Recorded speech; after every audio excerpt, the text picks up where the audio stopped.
Welcome back, everybody. I hope you're having a good Sunday and that you feel better than I do. I think I'm getting sick, or at least I'm just really tired. I don't know. Hopefully, it'll go away this weekend before Monday, but we'll see. Like I mentioned last week, I'm going to be taking a little bit of time to work on my Interceptor researches and just do some side things for a few weeks. So today I'm going to be taking a quick look at The Last Guardian, critically acclaimed 2016 action-adventure game. Now, I've never played Ico or Shadow of the Colossus because I just didn't have the systems for them, but they're made by the same studio, and so I imagine this game gives me a good feel for how those games would have played. They do seem similar in style, and I wanted to play Eco and Shadow of the Colossus, but again, I just haven't been able to yet. But I think I'm really glad to have started with The Last Guardian, because it was just completely lovely. So I'll talk briefly just about the story, the gameplay, the display, i.e. the music and the graphics, just how you interact with it that way, and give you my overall impression, which I think you can tell is a positive one.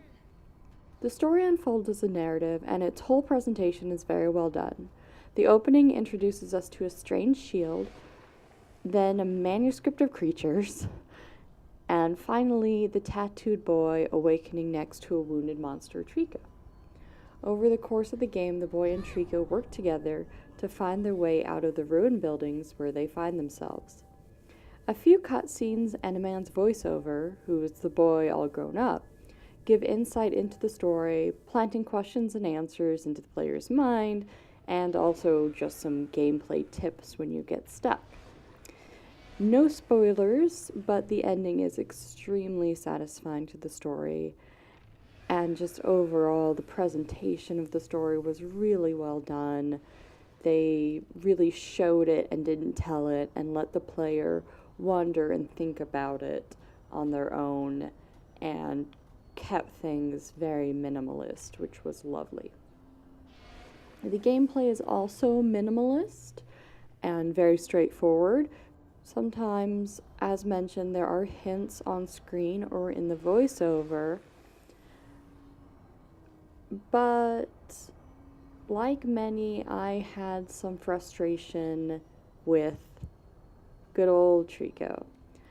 Mostly the frustration was when I knew exactly what to do, I was telling Trico what to do, and he was just not being cooperative, or he was going ahead without me, or so on and so forth. I had a good amount of patience for this, and I think it does add to the story to some extent, because the story is about the boy and Trico learning to trust each other and learning to give commands to the creature, whatever it is, this adorable creature thing. I don't know, it's really cute. I love Trico. But yeah, he just does not listen to you sometimes, and I'm pointing in one way and just go that way. So it does definitely test your patience sometimes. And you have to approach Trico like you would approach an actual dog, which, that's what the game is about. So you get what you paid for. And an interesting choice. It can, though, actually be quite frustrating when you just want to get to the next area and you're like, just eat the barrel. Just eat it. It's right here. There were only a couple times when I missed something or was quite stumped on what to do. But it is, I think, always possible to figure it out eventually. I did look at someone else's walkthrough, I think twice near the end, because I was wanting to beat it quickly. And so I just wanted to make sure I was on the right path. But I don't think you need to. I think you can figure it out all by yourself. And that was really good for me. I've been wanting to play sort of puzzle game.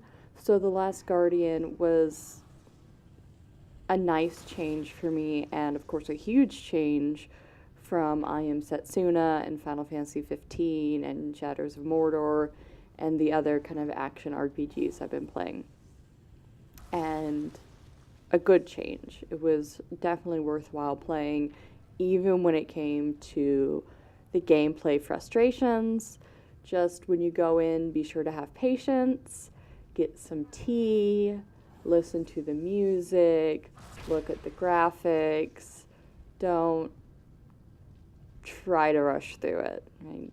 Do a couple areas of the game at once, and when you get really frustrated, just leave it until next time you have to play. It can help clear things out, especially because it will restart you at the last checkpoint, and maybe you've missed something, or it will put you in a better place.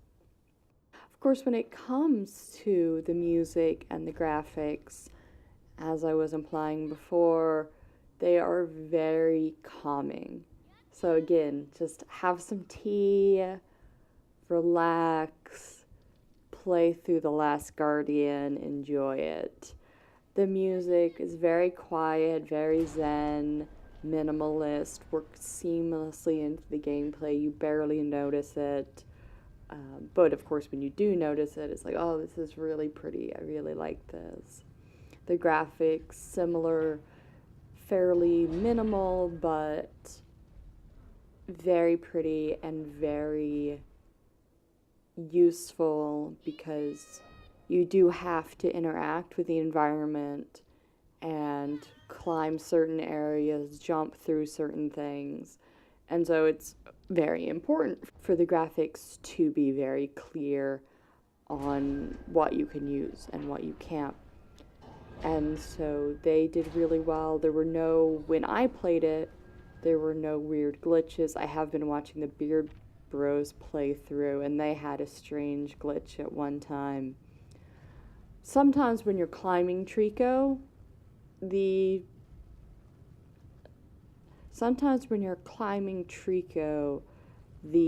controls and visuals get a little messed up. You get like stuck looking at his feathers. But for the most part, it's pretty easy.